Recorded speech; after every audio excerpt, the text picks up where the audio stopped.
All right, welcome back. We're about to jump into one of the most foundational stories. I mean, not just of a family, but of reality itself, all seen through the incredible lens of the Holy Zohar. This is really the story of the First War, a battle that wasn't fought on some ancient field, but inside the most sacred space imaginable, a mother's womb. You know, it all kicks off with this cry from a mother. It's a question just filled with this profound anguish that honestly echoes through all of time.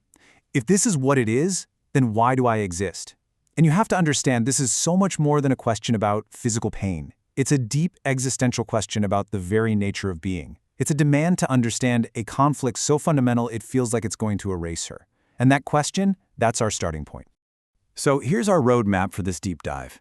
To really get the depth of this struggle, we're going to journey through the pardes, the 4 levels of meaning. We're going to start with the simple story, then move through the allegories, and finally, we're going to descend into the sod, the cosmic secret, the source code that really underpins everything. Okay, so let's really set the scene here. This isn't just about morning sickness or discomfort. No way. The Zohar describes what's happening inside Rebecca as an inner sa'ara, a spiritual tempest. I want you to really picture this. Flashes of brilliant light and deep, consuming shadow clashing inside a single womb.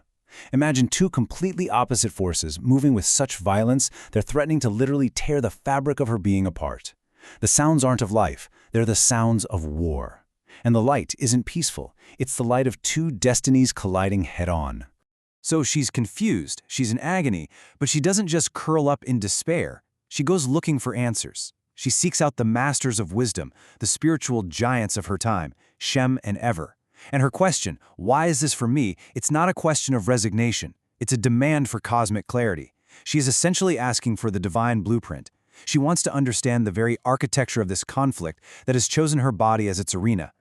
Okay, so let's dive into this. The sages at the school of Shem and Ever, they first explain this to her on the level of drash, the allegorical level. They tell her, look, this is way more than just a physical fight. What you're feeling is a battle of spiritual gravity. It's about 2 souls being pulled in radically, fundamentally different directions. And this right here just brilliantly illustrates these 2 opposing paths. The sages explain that whenever Rebecca would walk past the house of Torah study, one twin, Jacob, would just surge with energy, practically trying to get out. But when she passed a place of idol worship, the other, Esau, would struggle violently because he was drawn to that energy. It's literally a battle of destinies playing out. But, as profound as that is, the Zohar tells us we have to go infinitely deeper, way beyond allegory and into the core wiring of reality itself. So here's the crucial point. This is where it gets absolutely wild. These aren't just 2 kids with different personalities.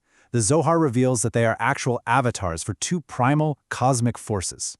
Esau is the living embodiment of the Sitra Akra, which literally means the other side.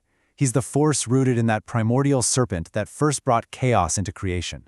And Jacob? He's channeling the Sitra de Kedusha, the side of holiness, the force that comes directly from the divine throne of glory. You see, this isn't some sibling rivalry. This is the collision of heaven and the abyss happening inside a single human being. All right, so let's go deeper. Let's move to the sod, the secret layer, and see how this actually builds out. To really get our heads around this ancient secret, we're going to use a pretty modern analogy. So, for a minute, I want you to stop thinking about biology and start thinking about technology. Think divine engineering. Okay, so imagine Rebecca's womb as a brand new, state-of-the-art computer, a single piece of hardware. But here's the thing, it's trying to boot up 2 completely rival operating systems at the exact same moment, not one after the other, simultaneously. And as anyone who knows anything about computers can tell you, that is the perfect recipe for the kind of massive system instability that she's feeling. So you've got 2 OSs. On one side, let's call it Throne OS. This is Jacob's soul. Its source code is literally divine, perfectly aligned with the harmony of the Holy Throne. Its main function? To connect to the divine cloud of infinite holiness. But then you have the other one, Serpent OS. This is Esau's soul, and its code is corrupted. It's like spiritual malware, derived from the primordial serpent, and its one objective is to hijack the entire system, take over all the resources, and route them to an external, corrupted network of chaos and consumption. And you can see how this plays out in 4 stages. First, you get the simultaneous boot, right at conception. That immediately leads to a resource war, where they're fighting for spiritual energy, for life force. This battle causes a system overload, And that is the intense, violent struggle Rebecca feels. But then a divine firewall kicks in. The prophecy, the heavenly decree that 2 nations are in your womb, it basically acts as a fail-safe. It prevents a total system crash and makes sure that each process can eventually be routed safely to its own designated endpoint. Okay, so we've got the analogy, the dual booting OS. Now let's look at the source code itself. Let's zoom right in on the mystical mechanics of this conflict. What exactly are the energetic signatures of these 2 opposing forces? Because the Zohar, unbelievably, gives us the actual schematics. Now this slide, this is like the Rosetta Stone for this whole conflict, seriously. It breaks down the spiritual signature of each soul across 4 key metrics: their root sephira, or divine attribute, their energetic color, their core number or frequency, and their cosmic root. And this isn't just poetry, this is the Zohar's version of spiritual physics.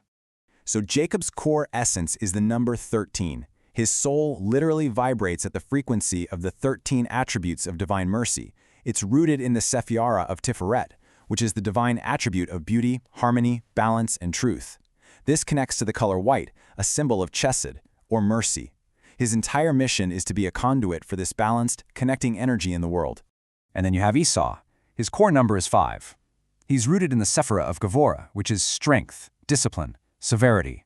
But, and this is key, in his soul this power isn't balanced by mercy. It gets distorted. It becomes pure, unmitigated din, the spiritual force of harsh judgment. It's the energy that separates, that consumes, that dominates. And its color, of course, is red, symbolizing severity, judgment, and blood. So, what does this all actually mean for us right now? Well, this cosmic engineering project wasn't just some ancient one-off story. It's a living blueprint. It's a pattern that repeats in every single generation, and we can understand it on a few different levels. If you were trying to explain this to a kid, you could totally use a video game analogy. It's like 2 heroes spawn at the exact same time in the same starting arena, their mother's womb. From the very beginning, each character feels this magnetic pull toward a different portal. One portal is glowing with this gentle, beautiful light. It leads to the world of light. The other one is pulsing with this chaotic, red energy, and that leads to the world of shadows. And their struggle inside that very first arena, it literally sets the trajectory for their entire game.